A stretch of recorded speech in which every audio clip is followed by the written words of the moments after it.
Hi, my name is Julie Weber. I am a student at Fort Hays State University, and I am going to be giving a lesson on internet safety. This lesson is primarily geared for students in the middle school and high school grades. Before we get started, here are some key points to remember when using the internet. Keep yourself safe at all times. Understand the risk that you're taking every time you log onto a social networking site. Be able to recognize when you are in a sketchy situation and need to get help. Do the right things. Respect others' use of the internet. They have the same rights as you.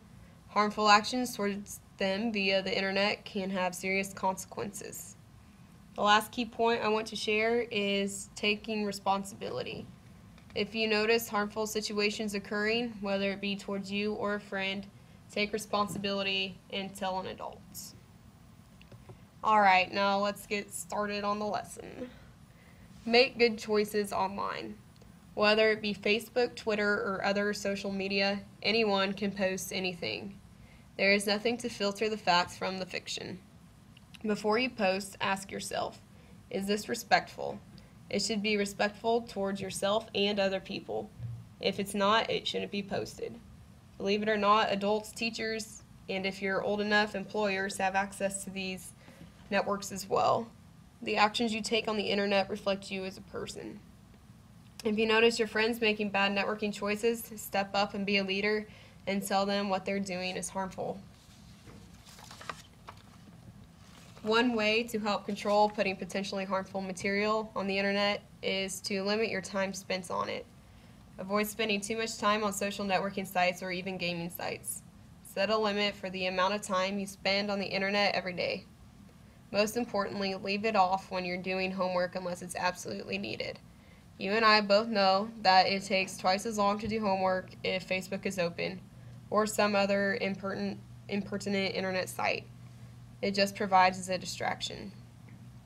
With many adolescents and teens having access to the internet 24/7, whether it be through phones, computers, or any other means, it can become a very addictive habit. Think before you act. This is easier said than done, but realize that after a click of a button, that information is available all over the world. Protect your identity by being selective to how much information you give to sites. Oftentimes, a gaming ad or a "take this quiz and receive $100" ad will pop up on screens. Do not fill these out. Most of the times they're scams and can lead to viruses and identity theft. Think before you post as well. Be careful what posts and tweets you release. For example, putting pictures up of drinking at a party could be very harmful to your reputation, especially when underage. Another example would be putting a negative tweet about your parents online. It's disrespectful and people could get the wrong idea about you as a person. A general point to think about is don't post anything about others that you wouldn't want shared about you. Next, we have the issue of cyberbullying. This has become a prevalent issue in today's society with the new advancements of technology. Cyberbullying is defined by stopbullying.gov as bullying by use of any electronic communication device through means including but not limited to email, instant messaging, text messages, blogs, mobile phones, pagers, online games, and websites. A statistic that came from bullyingstatistics.org is that over half the population of adolescents and teens have been cyberbullied, and about the same amount have partaken in it. Don't put yourself at risk. If you limit the amount of information you share on the internet, it'll decrease the chances of being cyberbullied. If it does happen, though, tell an adult.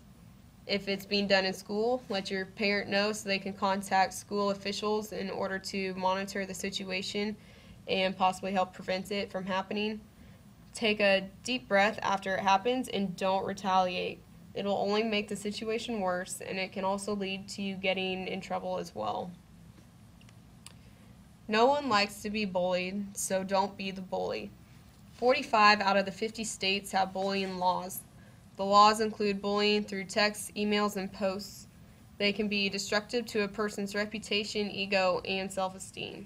These effects don't just apply to the victim, but also the bully themselves. Kansas school districts are required to implement bullying legislation in the schools. So if it happens at school, consequences will be based on age, severity, the relationship of the parties involved, context, and surrounding circumstances. Consequences can be as minimal as losing privileges or getting detentions to as serious as being expelled or legal action happening. The last point to cover is cyber dating. Adolescents and teens are most prone to making poor choices when it comes to meeting or dating someone over the internet. It is important to remember that real life is different from internet life. A person can be completely different online than in person. It is easy to hide information, lie, and be deceitful when sitting behind a screen. Anyone can be behind the other computer. Pedophiles and stalkers can have easy access to information. On Facebook, for example, a 40-year-old male can create a profile of a 16-year-old attractive male that can easily find out everything about a 15-year-old female if that girl is not cautious about what information she's sharing. Unfortunately, it's not an uncommon situation and is quite frankly pretty scary. I'm not saying that relationships can't stem from social networking, but from the ages of 11 to 18, it can be very tricky. Avoid sexting. Don't send or post nude or scandalous pictures. It can end up in the wrong hands and go viral within 2 minutes or less. A rule of thumb would be don't send anything that you wouldn't want hanging on the bulletin board at school. If you are 18 or over and share or receive a nude picture from someone under 18, you can face arrest for child pornography or other statutes.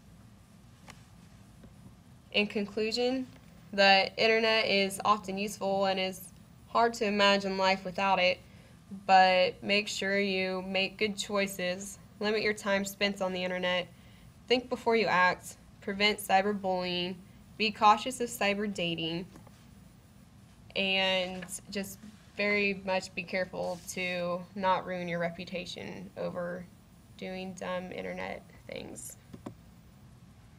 And one more thing, spend time using it for educational purposes as well as for having fun on it. And thank you for your attention.